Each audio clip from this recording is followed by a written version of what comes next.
Hello, dear students. This is my lecture. I thought that you need to listen to this lecture because it will clarify so many things to you in economics, regardless of where you are studying or what you are studying.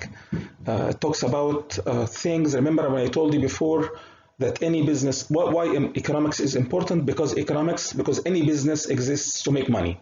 Okay, so here that's why that's why the title here is called Revenues and the Profits. So we need to distinguish between revenues and the profits, and we need to talk about the types of models that we have in order for you to understand the big picture. So I thought that this lecture is very important for to enhance your understanding, regardless of whether you are at first level, second level, third level, or fourth level. Because so many people, even in the fourth level, do not know economic models. Okay, they might know revenues and profits, but they do not know economic models. So let me proceed. This is a general lecture that will benefit, supposedly, according to my experience in teaching, it should benefit everybody, no matter who you are, no matter where you are, as long as you are studying economics. And remember, I told you that when we study economics, there is nothing in our study of economics that I can tell you, forget about it. Because we covered that in the past term, or in the past semester, or in the past year, or we covered that 2 years ago. Everything, as I told you, the moment I saw you giving you the first class in economics, any materials are very important and vital for the rest of your life. There is nothing as such as forget about that. Okay, I might tell you forget about this part for the exam, but to understand the economics, you cannot forget about the basics, okay, which are usually taught at the first class or two in any semester. So let me proceed. I said here, remember, this is called economic models, revenues and profits, as simplified by Shireen Sharif, because I got parts from my experience and parts I got it from other sources on the internet, just to show you the picture, that's all. And that's why I said as simplified by. Let us proceed to the next slide. What is an economic model? Okay, economic model, we call it in Arabic النموذج الاقتصادي. Okay, an economic model is a theoretical construct that represents a process by a number of variables and a set of quantitative or logical relationships between them. Here it tells you that the economic model is based on the theory of economics. Okay, the theory of economics would be microeconomic, could be macroeconomics, could be monetary theory, could be anything like that. Okay, which means that any model, by definition, here we're talking about economic model, must be based on what the theory says. Okay, that's number one. Theoretical construct معناها بناء نظري. Okay, it means that it must be based on theory. Okay, theory, it means that these are the things that economists in general, people in the field, agree on. Okay, so that theoretical construct represents a process by a number of variables. Any model must contain variables. Okay, what are variables? Variables are things that take different values. These are things that take different values. For example, I tell you x, y. X here, when I say that x is a variable, it means that x can take more than one value, sorry. And the y, another variable, it means that y can take more than one value. And a set of quantitative or logical relationship between them. This is the way we will express the relationships or the relationship among these variables. How can we gonna do that? Okay, usually in my, according to my experience, I can tell you that, for example, a set of quantitative logical relationships, it means set of equations, okay, that you have equations.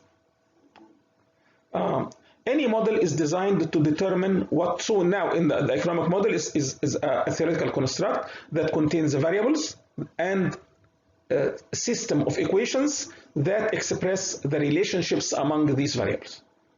Any model is designed to determine what might happen in different scenarios at a future date. Why do we have models? Well, we have models in order for us economists, people in the field of economics, to be able to forecast something, predict something, anticipate something, expect something.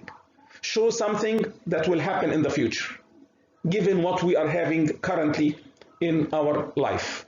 So any model is usually used to be able for people to predict, okay? يتنبأوا يعني, to speculate, to anticipate, to expect. Despite that, not all of them are the same, by the way, in terms of language, okay? All of them in Arabic, they call them تنبؤ, but actually they are not.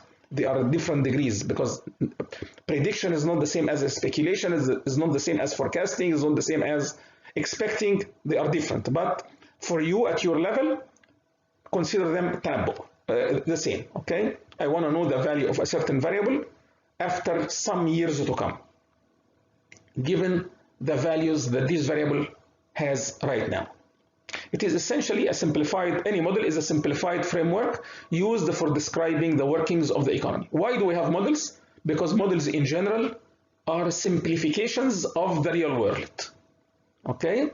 In any model, there must be some assumptions, okay? And that's why models in general simplify what we have in the real world.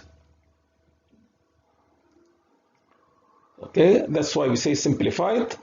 The reason we say simplified here, because it is, any model must contain assumptions. And as a result,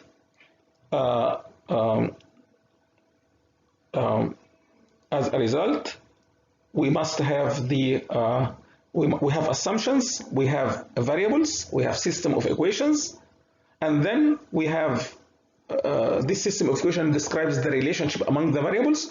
We use that in order to simplify things for people and at the same time be able to predict what will happen in the future.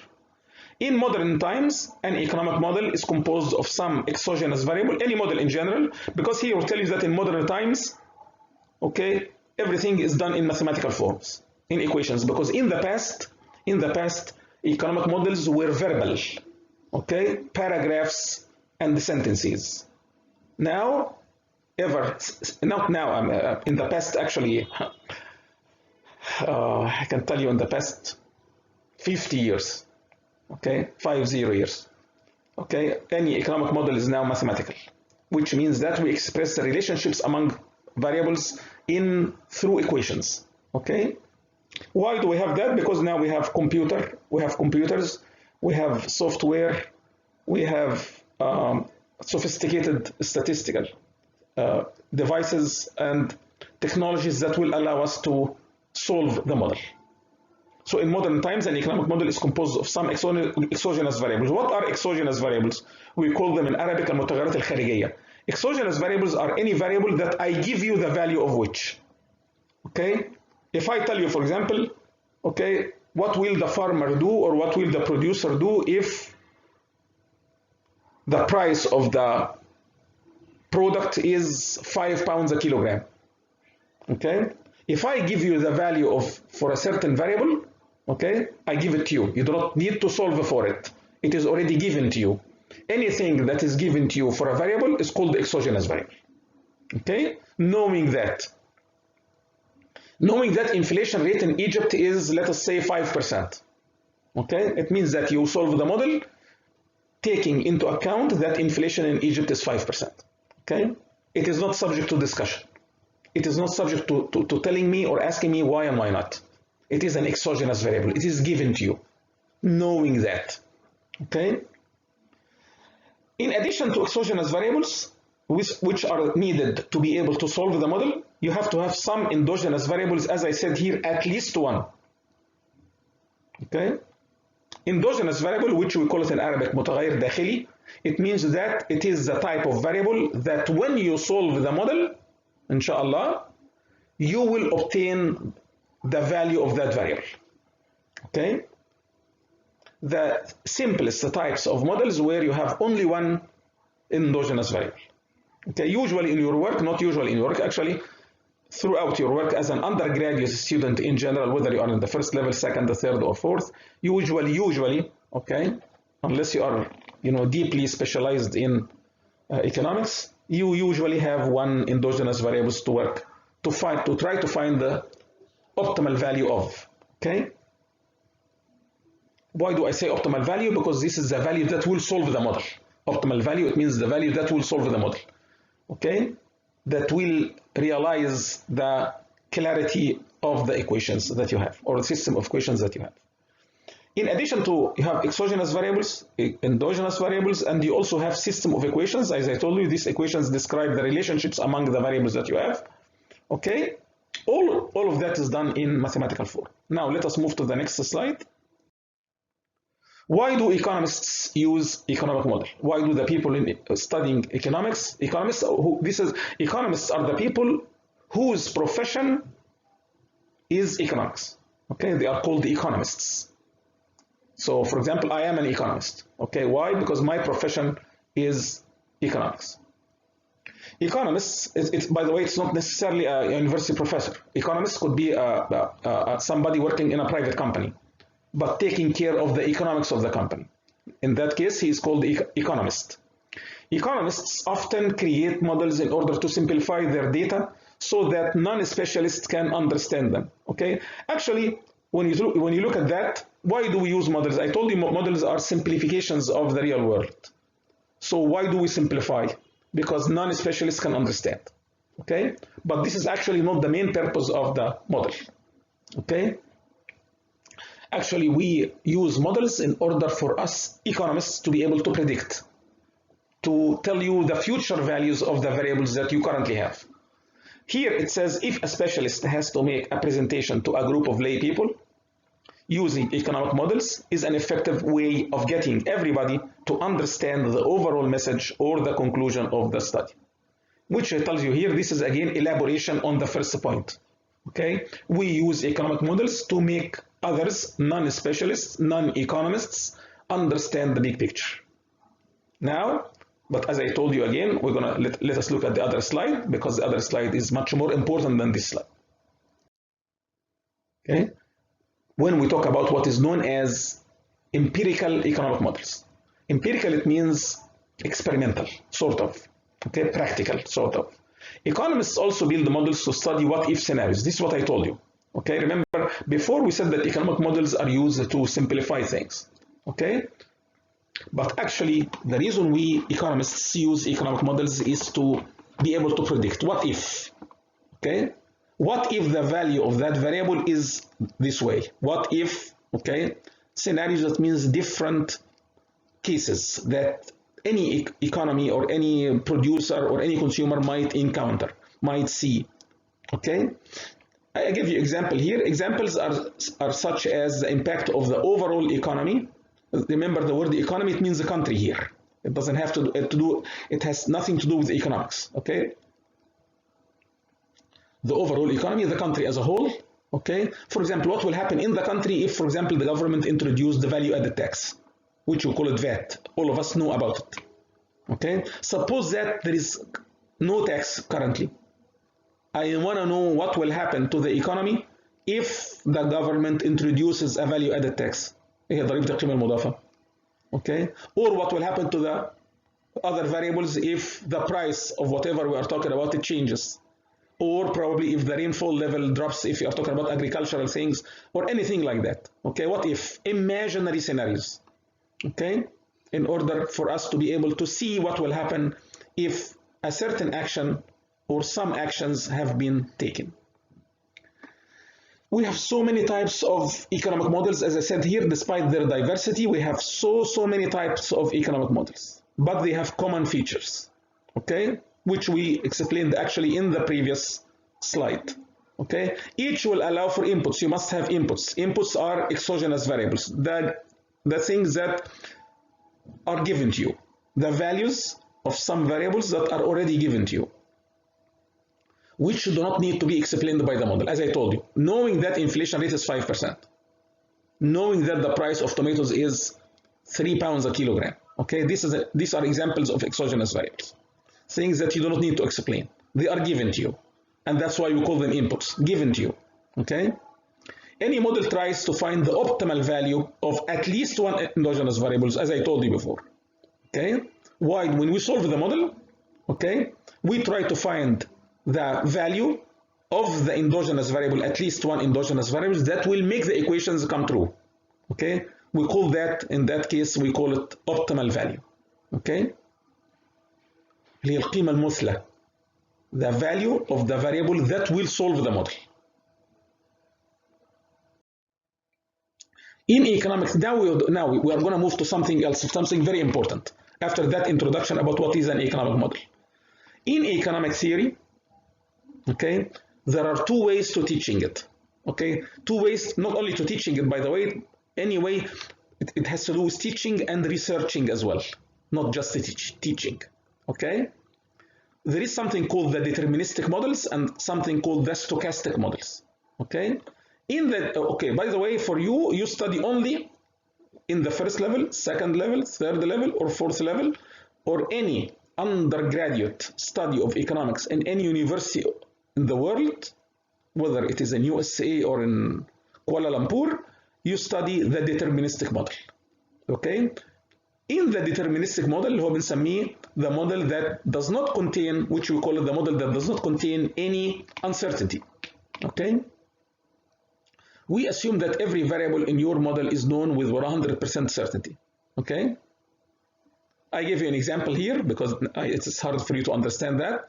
For example, when we talk about the theory of production, for example, a producer who wants to maximize profit, who wants to make money, we assume that, for example, because we are in the College of Agriculture, I'm going to say farmers know how much they will be selling their product at. Here I tell you, okay,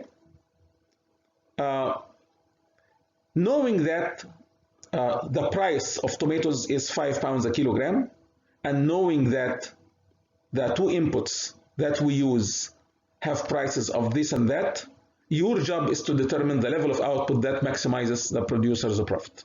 So here we said, assume that farmers know how much they will be selling their product at. They know the price. Assume that farmers know the prices of their products. Do you think the farmer knows exactly for how much he will be selling his tomatoes in the market today? And the answer is no. Remember, he produces tomatoes. Tomatoes take like 3 months to be in the market. He has a range of prices that are in his mind, but he doesn't know exactly what will be the price that he will sell his product at. It's impossible because there are so many producers, and the prices of the product will be subject to supply and demand. If so much production of tomatoes happen, given the same demand, then the price of tomatoes will go down. If very little production of tomatoes happen, given constant demand, the price of tomatoes will be skyrocket, and so on. But if I tell you that knowing that the price of tomatoes is that much, it means that this is called a deterministic model. Okay? If I assume further that the prices of other inputs is also known, in that case, and everything is also known, and your job is to come up with the optimal value of the deterministic, of the endogenous variable, in that case, we say that our model is of the deterministic type. Okay? As I mentioned before, again, a reminder, all of your work in the undergraduate education in economics is usually handling deterministic models, okay? Because stochastic models are more advanced. In other words, we call these types of models, we call it perfect knowledge models or deterministic models, okay? In this case, we call these variables which we assume we know, we call it exogenous variables. We said that before. Any variable that I give you the value of is called the exogenous variable. Our job will be in these models is to find the optimal values of the variables that do not have values in the model, that we do not know, okay? As I told you, you must have at least one endogenous variable, okay? At least one variable you want to know the optimal value of given what you have. Example of the above is when your job is to calculate the amount of output, production level, that will make the individual producer maximizes his or her profit, given that input prices and output prices are known with certainty. Okay. By the way, the example that I have here is actually what you will see in the second half of our course. Okay. In production theory. Okay. I'm going to tell you, knowing that output price is that much, knowing that input price is that much, please tell me, okay, what is the output level that if the individual producer produces, he or she will maximize his or her profit. This is an example of deterministic model, at your level at least. The other type of models, which you will not study, but I want you to know that it does exist, it is called the stochastic model. Stochastic, it means the probabilistic. It means you have uncertainty about at least one variable in your model. Okay? It's called the stochastic model or models that assume the existence of risk and uncertainty. Risk and uncertainty previously in the theory of statistics, okay, were defined as two different things. But in the modern statistical theory, risk and uncertainty are synonymous to each other. It means they mean the same thing. Okay? So whether you say risk, whether you say uncertainty, they are the same in the theory of statistics. Okay? Uncertain, it means you are not sure about the value of the variable. Okay? And this is actually, by the way, we are surrounded by uncertainty in our life. There is nothing certain. Okay? Remember, the only fact that we know for sure in our life is that all of us will die one day. All of us will die one day. That's for sure. It's a fact. And it's probably the only fact that we are 100% sure of. Why? Because we haven't seen anybody who didn't die. Okay? But remember, even when we're talking about this fact that all of us must believe in because we see it every day, okay? Well, you do not know how you will die, when you will die, or why you will die. But you know for sure that you will die. So even death, the only fact in life that we are 100% sure of, okay? We do not know why we die, when we'll die, okay? Or how we will die. These stochastic models are very realistic because in real life there is not a single thing that we are sure of, as I told you. If you have in a model one single variable uncertain, then the whole model will be analyzed and solved under economic theory, assuming risk and uncertainty. Because economic theory has two components. Okay, I know that we have microeconomics and macroeconomics. Under microeconomics, we have deterministic models and stochastic models. Under macroeconomics, we have deterministic models and stochastic models. If you have one variable in your model that is stochastic, probabilistic, uncertain, then the whole model will become very complicated. Just one variable. In economics, I'm summarizing here, we have four types of models. Okay, we have the static model assuming perfect knowledge. We have the static model assuming risk and uncertainty. We have the dynamic models assuming perfect knowledge. We have the dynamic model assuming uncertainty. Okay? And actually, as they are written, 1, 2, 3, 4, the easiest is number 1, followed by number 2. Number 2 is more difficult than number 1. Number 3 is more difficult than number 2 and number 1. Number 4 is the most difficult. And the number 4 is the only one that is completely realistic. Okay? That's why it is very, very hard. So the static model, it means here, in the static model, it means that time. We know that time, when time it changes, the value of variables it change. In the static model, we assume that when time it changes, the values of the variable will not change. Okay? So here we will ignore the impact of time on the values of the variables. Moreover, we will assume that we know everything for sure. Okay? If I give you a price, it means that the price will be that much. If I give you a quantity, the quantity is that much. Okay? Now with the second type of model. It is static because again we assume that when time it changes. Remember, I cannot tell you that assume that time does not change because everybody knows that time it changes. But I can tell you that assume please that when time it changes, the value of the variables will not change accordingly. Okay? In that case, it is a static model. Okay? With uncertainty, it means at least you have one variable that you are not sure of its value. Okay? The third type is the dynamic model.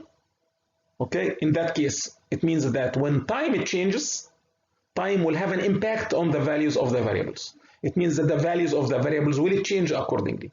But here we assume that perfect knowledge. It means that I'm going to tell you that knowing that the price of whatever is that much, knowing that the quantity is that much. Okay, knowing that inflation rate is that much. Okay. After that, we come to the dynamic model, where when here the impact of climate change on the variables is recognized and is accounted for. Also, we have uncertainty. We are not sure of at least some of the variables that we are having in our analysis. This is the most realistic and the most complicated. In your work, okay, again, as an undergraduate, okay, this constitutes over 95% of your work. Okay, in our college, it is 100%. But in advanced universities, okay, they study some of Model 2, okay, at least, or some of Model 3. But as an undergraduate, never Model 4. It is very complete. You need to know advanced mathematics, okay, such as calculus of variation, optimal control theory, dynamic optimization, Bellman's equation, differential calculus, difference equations, stochastic difference, stochastic differential, so many things. Very complicated mathematics that you haven't heard about in order to understand the big picture. Example, suppose that now that, okay, this is something that out of my experience, I can tell you, I want to know, for example, let us say I'm reading something. I want to know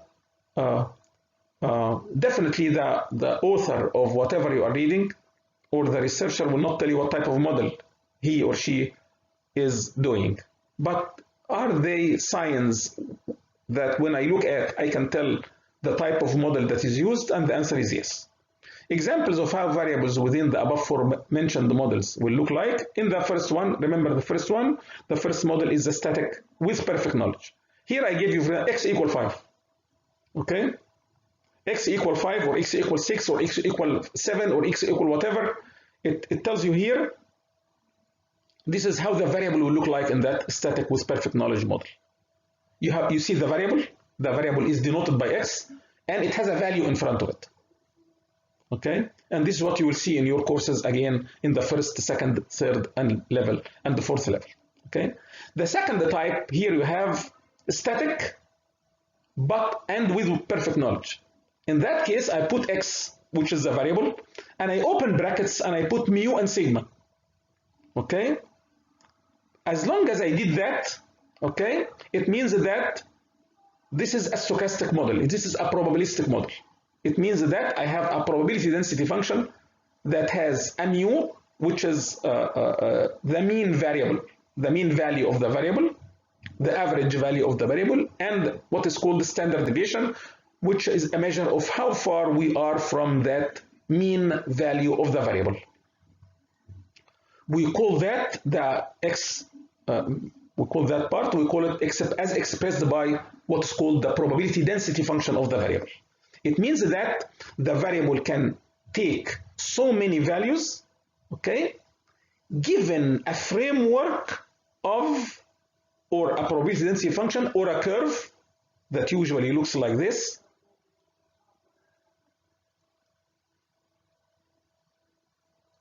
Okay, let me, I'm going to erase it and put it better.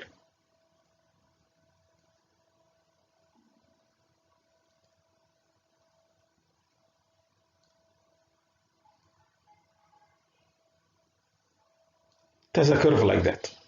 This is called PDF, or probability density function.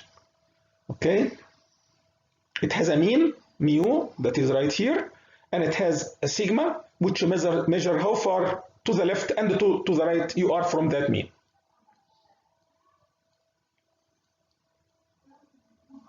Okay, now we come to the third model, which is a dynamic model. In the dynamic model, if you see x subscript small t, it means here, as the small t changes, as time it changes, the value of x will change. Remember, this is dynamic with perfect knowledge.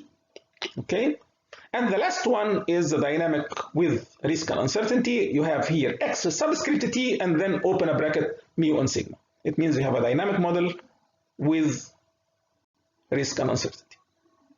I'm not going to elaborate more here because I just want you to know that.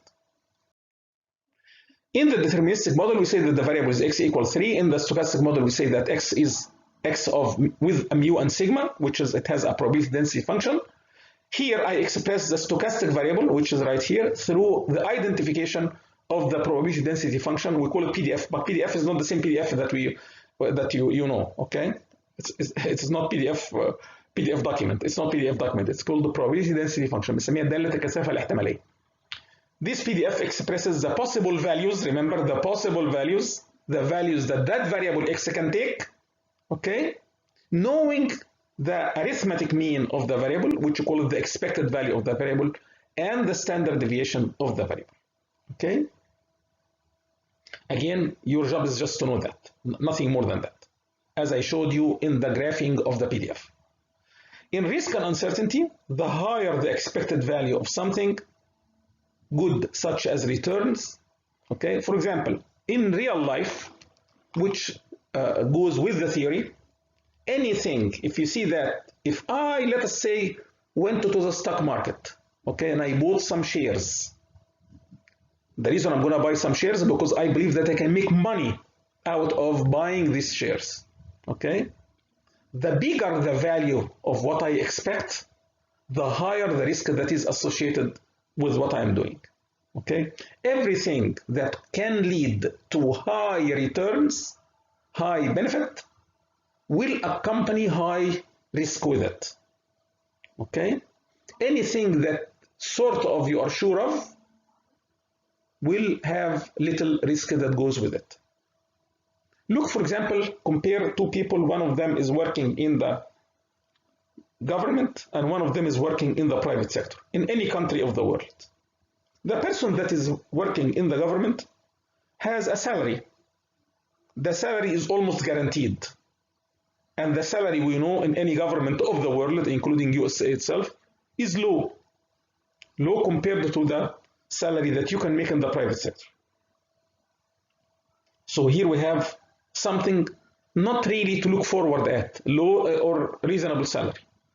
But that salary, okay, doesn't, it is low, and also has, this is a bad part. The good part is that it is almost guaranteed. Less risk. If you go to the private sector, okay, you might get a very high salary in the company, okay, but what is the risk here? You might lose your job for any reason. So here, the theory tells you that, which goes with reality. If you anticipate something very high, okay, be sure, and that something is good, be sure that there is high risk that goes with it, and the other way around, and vice versa. Here we have to make a trade-off between both. And that, what is a trade-off between both? Trade-off between both what? The uncertainty level and the benefit that we will get. Okay? How much benefit, how much return I am willing to take given a certain level of risk. Okay? For example, you cannot get the maximum return with the minimum risk. You have to take the maximum return with a given level of risk. Or you must accept a given return for the least amount of risk. But the highest return with the minimum amount of risk is impossible. Okay? And that's why we have to make a trade-off between both, between returns and risk, between the benefits and the cost, between the benefits, because the risk is cost, by the way. Okay? A trade-off, it means that you have to make a compromise, accepting, which is achieving, let us say, certain level of income with minimum risk, or highest income with a certain level of risk. But you cannot achieve the highest income with the minimum risk. So we say in economic theory that the standard deviation or the variance of the stochastic variable is the measure of risk. Remember, I told you that if you have here, this is the probability density function, okay, and this is the mean, okay, then how far you are from that mean indicates your risk. Okay, I'm going to compare another. Let us say that we have a probability density function that looks like that. Okay, in that case, this one is more risky. Okay, remember, this is PDF of a certain variable. This is PDF of another certain variable. The PDF of that certain variable indicates that you have more risk in that variable compared to this variable right here. So the variable that has the stick here, the tick here, okay, this one has more risk. Why? Because you are far away from the mean compared to here. Remember, the mean here is here. How far you are from that mean? You are very close to the mean. Here you are far from the mean. So here, a variable that has more risk compared to this variable. Here, more risk, and here, less risk. Now we're going to come to another topic, because I told you this is a very important lecture that can enhance your understanding in economics. Okay? The difference between what is known as ordinary profits and abnormal profits. Okay? Ordinary profits بنسميها الأرباح العادية. Abnormal profits بنسميها الأرباح غير العادية. Okay? In the theory of the firm, remember, as long as we talk about profits, then we have to be talking about production theory. Okay? Because remember, any business exists to make money, and that money is usually profit. Okay? اللي هي بنسميها الربح. In the theory of the firm, or production theory, or the theory of the producer behavior, all of that is the same. We assume that any firm exists to maximize profit. What does it mean to maximize profit? To obtain the maximum amount of money they can get, net of the costs of production and the costs of everything else that is spent in order to produce whatever they are producing. Because remember, we have something called the economic problem. We have scarce resources on the one hand, so many alternative uses, and so many or infinite human wants. So we need to use resources wisely or economically. Do not waste the resources. Every producer has limited resources because resources are scarce. Resources are the things that we use to produce. Okay? So now I have limited resources, and buying them will cost me money. Okay? I want to maximize profit, the difference between the revenues, the total revenues I make, and the total costs I pay. I said here, for people who studied consumption theory, this is synonymous, looks like the assumption that, for example, when we study consumption theory, we said that consumers want to maximize their satisfaction or pleasure or happiness, which we call it utility, given their limited income. Okay? Remember, you have a coin. On one side you have face, on one other side you have drawings or whatever. Okay? So if you look at the face, it means you are looking at the consumption side. If you look at the drawings, you look at the production side. Okay? We as consumers want to maximize our happiness, pleasure, or satisfaction, or what we call it in economics utility, given our limited incomes. As producers, we want to maximize profit, which is the difference between our total revenues and total costs, given our limited resources or scarce resources. Here we have two types of profits, ordinary profit and abnormal profit. I'm going to explain that in a moment. Ordinary profit is the level of profit at which total revenue, which is TR, is equal to total cost, which is TC. Okay? Profits in general, which will be denoted by pi, is equal to total revenue, TR, minus total cost, which is TC. Okay? If TR, total revenue, is exactly equal to total cost, it means the profit is zero. If profit is zero, it means that the producer achieved normal profit. Okay? And that's why I can say it in other words. I say here, for that normal profit thing, we say that the level of output that breaks even. Okay?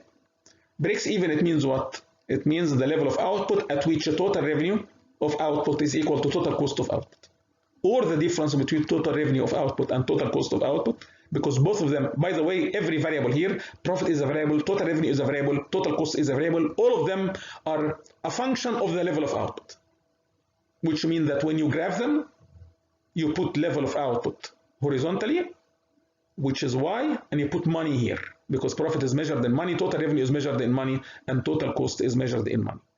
Okay? If you draw anything inside here, it could be a profit function, a cost function, or a revenue function. So alternatively, it is the level of output that breaks even. It means that the level of output that will make total revenue of output is equal to total cost of output. The producer does not gain any extra money and does not lose any money either. Okay? Remember here, total cost is two parts, total fixed cost and the total variable cost. Total fixed cost and total variable cost. But cost here is not included in my on this set of slides because it's a long story. Costs in economics is a little complicated. Okay, here I'm addressing only profit and revenues, not costs. Costs are two types. We'll talk about costs in another set of slides. Okay. So here, if total cost is the summation of total fixed cost and total variable cost. If your revenue, total revenue, is the same as your total cost, it means that your profit is zero. It means that you are good, at least in the short run. Okay? Definitely you do not want to achieve zero profit for the rest of your life, but at least you are good in the short run. Okay? Now we come to abnormal profit. Abnormal profit is any profit above total cost, which is TC. If total revenue is more than total cost, we say that profits in that case will have a positive value. We call it abnormal profit. It has another name. It is called economic rent. Sometimes it is called rent. Okay, rent or economic rent, it means abnormal profit. Now we come to the easy part of the profit function, which is revenues, okay, returns or receipts. All of them are the same. اللي هي العوائد. Okay. What are revenues? Which is the same as returns, which is the same as receipts. Okay. As I said, they are all the same. These are the amount of money received by either the seller of any good or service or the producer. These are the amounts of money received by either the seller of any good or service, by the producer, sorry, not or the producer, depending on who is selling a good or a service, as a reward to him or to her or to them of selling what he or she or they sold. When you sell something, okay, you obtain money. The money that you get is called revenues, which is the same as returns, which is the same as receipts. Okay. For example, you went to a restaurant. Okay. You ate something and the cost of that meal was 100 pounds. So you pay the waiter 100 pounds. The waiter will take this 100 pounds and give it to the owner of the restaurant. In that case, this part of the revenues of the owner of the restaurant. Okay. You can make large revenues, but still your business loses. Do not think that because your revenues are very, very high, it means that your profits are very, very high. Because if your revenues are very, very high, but accompanied by very, very high costs, okay, then probably your profit is not that high. If there is a profit at all, okay, probably. Because remember, in order for you to sell more, you have to produce more. So in order for you to produce more, you have to buy more inputs. So more cost here. The idea is to obtain a difference between revenues and the cost that is positive, or at least zero in the short term. Okay? And that's why, and because the calculation of costs is a little tricky in economics, some businesses at a point in time, they think that they are doing great because they sell a lot and they think that they are earning a lot. But after a period of time, they find out that their costs are more than their revenues. Because here, it is easy to calculate the variable cost, which is the cost that goes up as the level of production goes up. But it is hard to calculate the cost side, which is the fixed cost that is not related to the level of output. Okay? Once you have a business, you have depreciation cost, interest cost, repairs and maintenance cost, taxes, which is a type of cost, insurance, which is another type of cost, rent, which is another type of cost, that all of these costs have nothing to do with the level of output. Whether you produce, you do not produce, as long as you have a business, you have to pay all that. And that's why so many times some businesses, they achieve high revenues, but they found out after a period of time that they are actually losing money, not making money, because of the cost side of the story, because they do not calculate their profits correctly. I said here you can make revenues, but still your business loses. This is because revenues talk about what you receive when you sell something, but not what you paid to get what you sold, or the amount of money it cost you to produce what you sold. Remember, revenues do not say anything about cost side.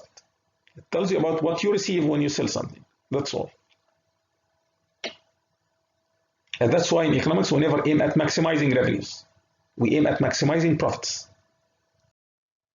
Revenues are always expressed as a function of the level of output. As I told you, when we graph the revenue function, if I put total revenue here, TR, measured in dollars or in any monetary unit, and the level of output is measured horizontally, then what is inside here will be the revenue function.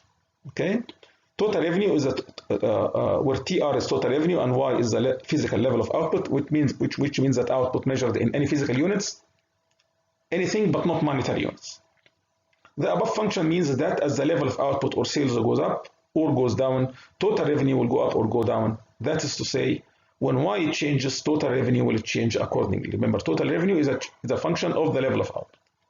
Okay? How that function will look like, as you will see later on, we will assume that it is linear in our work. It looks like that. As Y goes up, TR goes up. But in reality, actually, it looks like this. It is a quadratic function.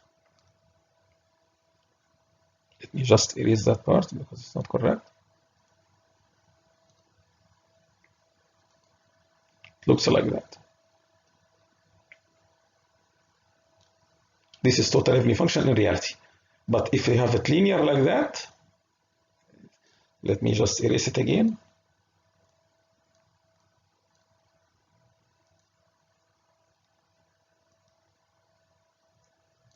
This is to simplify things.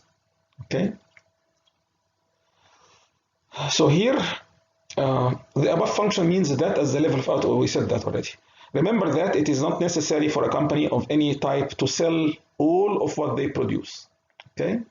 Sometimes, remember, companies produce more than what the market needs. Here it says companies can produce more than what the market needs intentionally. Intentionally it means they mean it, not coincidentally. Okay, in order to benefit from something called the economies of scale. Okay, economies of scale. It is a characteristic that tells the producer that if you produce more, then the average cost of production will decline. Let us proceed and see what that is. I said it here. It is simply understood as a proportionate reduction in the cost achieved by increasing the scale of production or expansion in the size of the plant. The plant here means a factory, often measured by the quantity of output produced. Okay, wherein the per unit cost of output decreases with increasing the level of production. In simple words, this is again a definition that I got from the internet. It simply tells you that if the scale of operations in a factory, in a plant, or in a business increases, the cost per unit, the cost of producing the single unit of output will decline. I'm going to show it to you. Here it says graphically, see the next slide, as average cost is a function of output level. The long run average cost is what we will see. It looks like this. This is the shape of it. Here average cost measured in dollars, and here the level of output, which is Y, measured in physical units. And the average cost function in the long run will look like that. Okay? Here they tell you that if the scale of operation, if the size of the business as determined by the output size, because we can calculate the size of the business by using so many techniques. How much money is invested, what is the output level produced, which is the volume of sales, what is the value of sales, what is the volume of production, what is the value of production, how many meters make the factory, how many laborers make the factory, how much capital is machinery, equipment, and buildings are in the factory. All these are measures of the size of business. In economics, we measure the size of any business by the volume of output. Okay?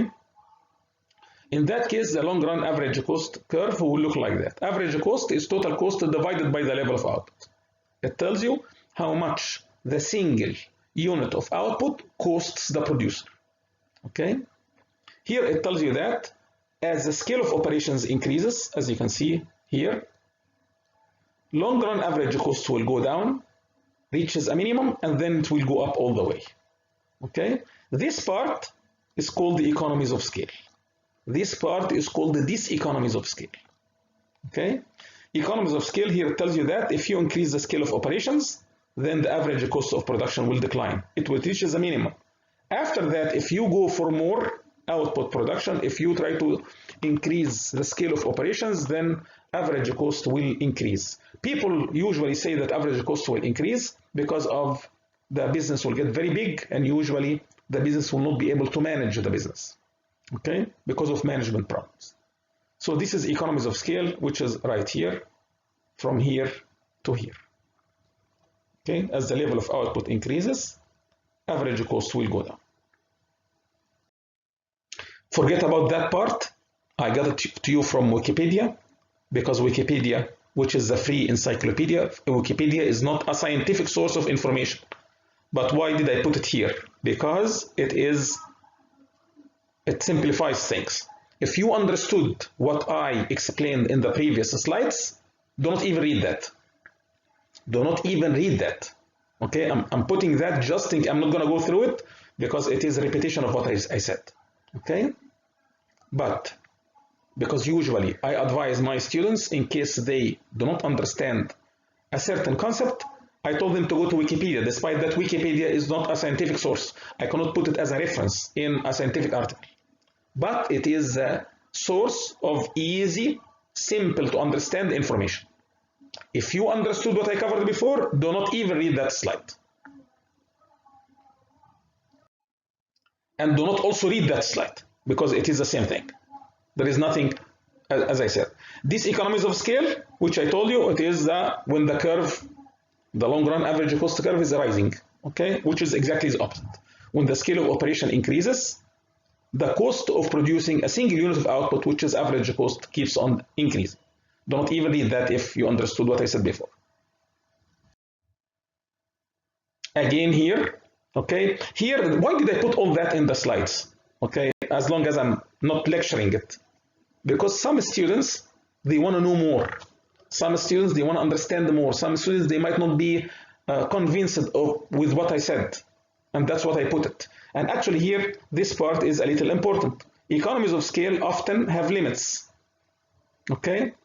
Because they have technological components in it, not just economics, such as passing the optimum design point where costs per additional unit begins to increase. Here they are telling you why we can have economies of scale, okay? But again, you do not need to go through that, okay? All what you need to understand is my explanation of economies of scale. As the scale of operation increases, as the output level increases, average cost of production keeps declining till it reaches a minimum. After that, as the level of scale of operation increases or output level increases, average cost of production keeps on increasing. Okay, this is not just an economic concept. Actually, it has to do with so many engineering and technical things that I don't want to go through. Again, you don't need to read that. Forget about here. They tell you that larger producers are usually more efficient in the long run than small producers because they can benefit from the economies of scale thing. Again, if you understood what I said, do not even read that. This is for the student. But again, you are welcome to, if you want to read them and you have questions, to come back to me. But at your level, as an undergraduate student studying economics, you do not need to understand all that. What is production capacity? You do not need to understand that. Okay? Now we come to a part that you need to understand.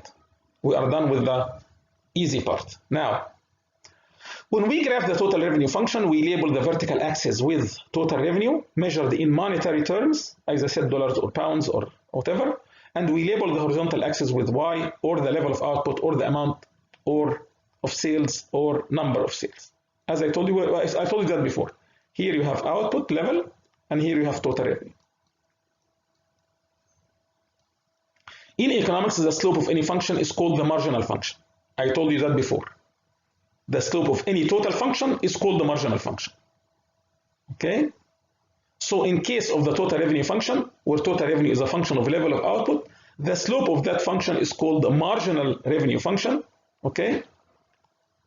It is the change in total revenue divided by the change in the level of output, or what will happen to total revenue when the level of output changes by 1 unit. Okay? Here, marginal revenue means the marginal revenue, or MR means the marginal revenue, or simply the change in total revenue when the level of output changes by 1 unit. Marginal revenue tells you what will happen to total revenue when the level of output or the level of sales changes by 1 unit. This change could be either going up by 1 unit or going down by 1 unit. It is the same. Total revenue also could go up or could go down as a result of changing the level of output by 1 unit. Okay? If you increase the level of output, total revenue usually goes up. If you decrease the level of output, total revenue usually goes down.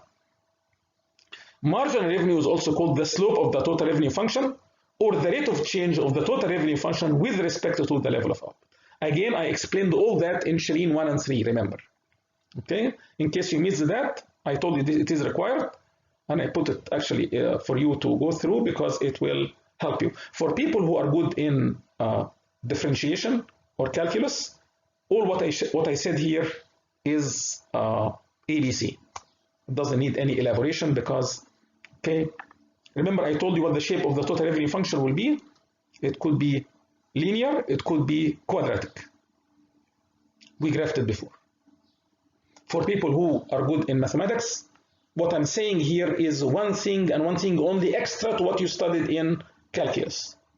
We call the slope of the function marginal function. Okay? The slope of the function, which is the first derivative of the total function, is called the marginal function, or the rate of change of the dependent variable with respect to changes in the independent variable. Okay? Or what will happen to the dependent variable when the independent variable changes by 1 unit. It changes by 1 unit means it goes up by 1 unit or goes down by 1. For a linear total revenue function, here you have level of output, and here total revenue. Measured in dollars. If it is linear like that, okay, this is TR function. The slope of the marginal function in that case will be a constant. That is to say, you need to calculate it once. Okay? If the total revenue function is linear, if you take the first derivative of that function, you will obtain a number. Okay? Let us say, for example, total revenue, let us say, is equal to P times Y, unit price of output times the level of output. Okay, let us say it is equal to 5Y. In that case, delta TR divided by delta Y will be equal to 5. 5 what does it mean? It means that if the level of output goes up by 1 unit, total revenue will go up by $5. And also it also means that if the level of output goes down by 1 unit, total revenue will go down by $5. For a smoothly curved total revenue function, remember this is the one I'm saying it looks like that, a quadratic function like this. Again, output is measured horizontally, total revenue is measured vertically, and this is a total revenue function because in reality it looks like that. The marginal revenue function is variable, another function. Okay, if the total revenue function is quadratic, then the marginal revenue function is a linear function. Okay, so for a smoothly curved total revenue function, the marginal revenue function is variable. Another function that is, as the total revenue function is composed of infinite number of points in order for the function to be smooth and twice differentiable. And the twice, not twice, okay? Twice, TWICE, okay? So if you have a quadratic function, taking the first derivative of a quadratic function will result in obtaining a linear function. That's what I'm just saying. Nothing new for the people who are good in calculus or algebra. So you need to make infinite number of tangents. I told you here, any smooth function is composed of infinite number of points, uncountable number of points in order for the function to be smooth. So if I tell you, remember here I told you for the linear function, you take the slope once and it will be constant. But here I have to specify, if I ask you to take the slope of the total revenue function, I have to ask you at what point. Because when you ask, if let's say I want to take I want to measure the slope at this point, then you have to take a tangent at that point. And then you measure tan of the angle right here. Okay? And because the smooth function is composed of infinite number of points, you have to take infinite number of slopes. Okay? If I tell you to take the slope of a smooth, curved total revenue function, then I have to specify at what point on that function I want you to measure the slope at. Again, all of that is mentioned in my early units, which I told you about before, Shireen 1 and Shireen 3. And I made a lecture on that, so just listen to me explaining that. Total revenue is P of multiplied by Y, or unit price of output multiplied by the amount sold of output. Here we assume that whatever is produced is sold. P is the market price, or the unit price of or price per unit of output, which is determined by the powers of demand and supply in a competitive market. This P, if you have here output, quantity demanded and supplied, and here if you have the unit price of output, okay, this will be the demand curve, this will be the supply curve. In that case, this will be the market price. This is the P I am referring to right here in a perfectly competitive market.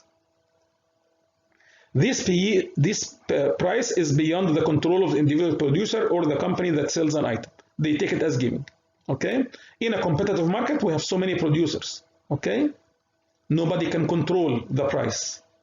The price of the product will be determined by what is produced collectively by producers and what is demanded collectively by consumers.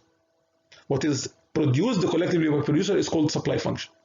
What is demanded collectively by consumers is called the demand function. Okay, when they are equal or they intersect, we obtain the market price.